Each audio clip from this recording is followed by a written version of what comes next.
گزشتہ چند گھنٹوں میں آپ دیکھیں تو ڈھاکہ سمیت ملک کے مختلف حصوں میں عوامی لیگ کے وزراء اور کارکنان کی رہائش گاہ پر حملے بھی ہوئے. پھر ان کے جو سابق وزیراعظم شیخ حسینہ واجد کے آبائی گھر کو پہلے آگ لگائی گئی، پھر کرین سے گرا دیا گیا. تو آپ کو کیا لگ رہا ہے کہ ان حالات میں عوامی لیگ کیا قصہ پارینہ ہوتی ہوئی نظر آ رہی ہے؟ دیکھیے بات یہ ہے کہ شروع تو اس لیے ہوا تھا کہ حسینہ واجد صاحبہ نے شاید فیصلہ کیا تھا کہ وہ بنگلہ دیش کے عوام کو ایڈریس کریں گی آن لائن.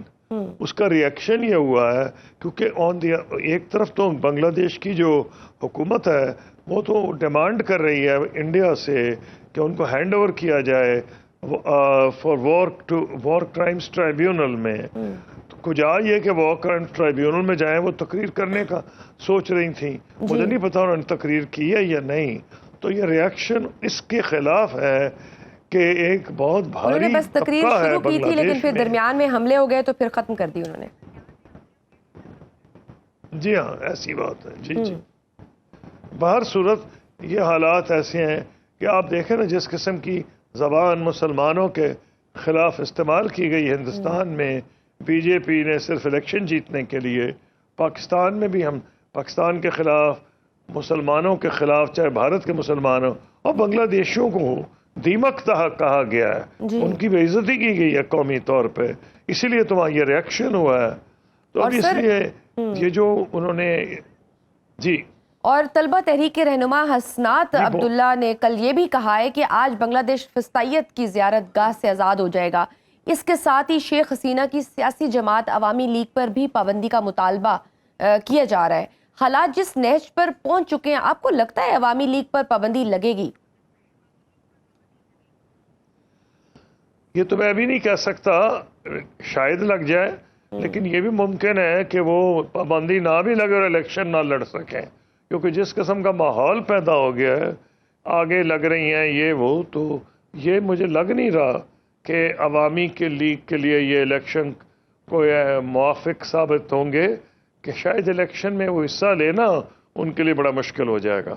ٹھیک. بنگلہ دیش میں انٹرنیشنل کرائم ٹریبیونل سے شیخ حسینہ اور ان کے متعلقین کے وارنٹ گرفتاری بھی جاری ہو چکے ہیں. بنگلہ دیش حسینہ واجد کی حوالگی کے لیے بھی باقاعدہ بھارت سے درخواست کر چکا ہے.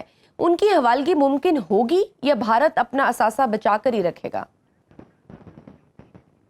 نہیں، مجھے مشکل نظر آ رہا ہے کہ وہ ہینڈ اوور کریں گے.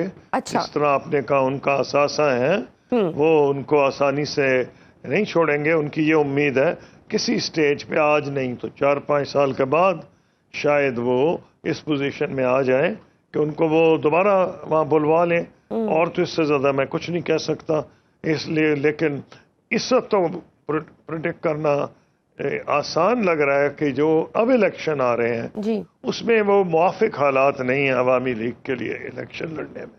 ٹھیک. بھارت اور بین ہو یا نہ ہو. ٹھیک ہے. بھارت اور بنگلہ دیش کے درمیان سرحدی تنازع بھی طول پکڑ رہا ہے. گزشتہ ماہ بنگلہ دیشی فورسز نے دعویٰ کیا کہ دریائے کوٹلیا کے کنارے 5 مربع کلومیٹر کا علاقہ قبضے میں لے لیا گیا ہے. آنے والے دنوں میں بھارت اور بنگلہ دیش کے تعلقات مزید کشیدہ ہو سکتے ہیں؟ جی ہاں، ہو سکتے ہیں. خاص طور پر اگر فیصلہ ہی کر لیا ہندوستان نے کہ وہ نئی شیخ حسینہ کو ہینڈ اوور کرے گی، اور ایسے لگا کہ بھارت کی حکومت کوشش کر رہی ہے کہ وہ دوبارہ اقتدار میں آ جائیں، تو پھر یہ ممکنات میں سے ہے کہ معاملات بگڑ جائیں. ٹھیک. سر، بنگلہ دیش کی اعلیٰ عسکری قیادت نے دہائیوں بعد پاکستان کا دورہ کیا. پاکستانی تجارتی وفد نے بھی 3 دہائیوں بعد بنگلہ دیش کا دورہ کیا. شہباز شریف کی بھی بنگلہ دیش کے چیف ایڈوائزر ڈاکٹر یونس سے ملاقات ہوئی. اسحاق ڈار اسی ماہ بنگلہ دیش کا دورہ بھی کریں گے. پاکستان اور بنگلہ دیش میں فضائی سروس بھی بحال ہونے جا رہی ہے. قربتیں بڑھنے میں وقت تو لگا ہے، لیکن یہ تبدیلیاں دونوں ممالک کے لیے آپ کو کیا لگتا ہے کتنی پازیٹیو ثابت ہوں گی؟ نہیں، اس میں تو کوئی ڈاؤٹ ہی نہیں. دیکھیں، کچھ ہونا ہو، ایک بات تو کلیئر ہے نا کہ بہت بڑی منڈی ہے. پاکستان کی آبادی دیکھ لیں اور بنگلہ دیش کی، تو میرا خیال ہے کہ تقریباً آدھا بلین یا 450 ارب آبادی تو ہے گیا. 28 کروڑ ہماری ہے اور 180 کروڑ شاید ان کی ہے. تو 4.25 100 کروڑ تو آبادی ہے. آدھا ارب سمجھ لیجئے بہت بھاری بڑی بہت بڑی منڈی ہے. ٹھیک ہے بھارت جتنی نہیں لیکن 40% تو ہے اس کی. تو اگر یہ ٹریڈ ان کا شروع ایسے ہو جائے کہ اب منڈی تو بڑی ہو جائے گی اور کسی جگہ پہ جہاں بنگلہ دیش کی انڈسٹری کو ایڈوانٹیج ہے وہ فائدہ اٹھا سکتے ہیں, جہاں ہمیں ایڈوانٹیج ہم فائدہ اٹھا سکتے ہیں, تو بڑی منڈی کا تو بہرحال فیصلہ ہوتا ہے, فائدہ ہوتا ہے. جی. اور اب کیونکہ وہاں شروع ہو گئی ہے یہ جو ہمارے جہاز آنے جانے شروع ہو گئے ہیں جی. تو اب سمندری رستے سے ٹریڈ کے بڑے چانسز بڑھ گئے ہیں. صحیح. کل یوم یکجہتی کشمیر بھی منایا گیا اور army chief general Asim Munir کا بیان بھی آیا کہ کشمیر کی خاطر مزید 10 جنگیں بھی لڑنا پڑی تو لڑیں گے.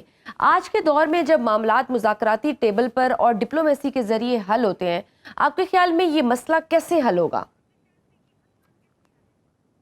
اسی طریقے سے حل ہوگا جو میں نے جس کا کتاب میں ذکر کیا, اور حل ہے کوئی نہیں. جس طرح آج میں بیٹھے بیٹھے آپ کو پریڈکٹ کر دیتا ہوں کہ پریزیڈنٹ ٹرمپ جو مرضی کہیں, جب تک فلسطین کی ریاست مورز وجود میں نہیں آتی نہیں امن ہوگا مڈل ایسٹ میں, جو مرضی کر لیں.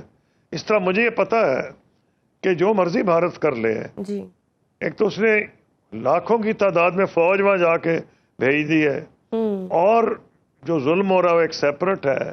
ان سب چیزوں کے نتائج ہیں. بھارت نے کوشش کی تھی دنیا کو بتانے کی کہ امن ہو گیا ہے, تو وہ جو G20 کی اس نے ایک میٹنگ کی تھی, اس کی کچھ سائیڈ لائنز پر اس نے کوشش کی ٹریڈ اور ٹورزم کی میٹنگز. جی. بہت سے دنیا کے امپورٹنٹ ملک اور مسلمان ملک کوئی بھی نہیں گیا وہ اٹینڈ کرنے کے لیے. یعنی مصر سے ان کو توقع تھی کہ نسبتاً وہ اپنے اس کو سیکولر ملک سمجھتے ہیں, مصر بھی نہیں گیا, سعودی عرب کا سوال ہی پیدا نہیں, چین بھی نہیں گیا. تو ان کو وہاں بھی اندازہ ہو گیا کہ بین الاقوامی برادری اس کو ایک سیٹلڈ ایشو نہیں سمجھتی. رائٹ.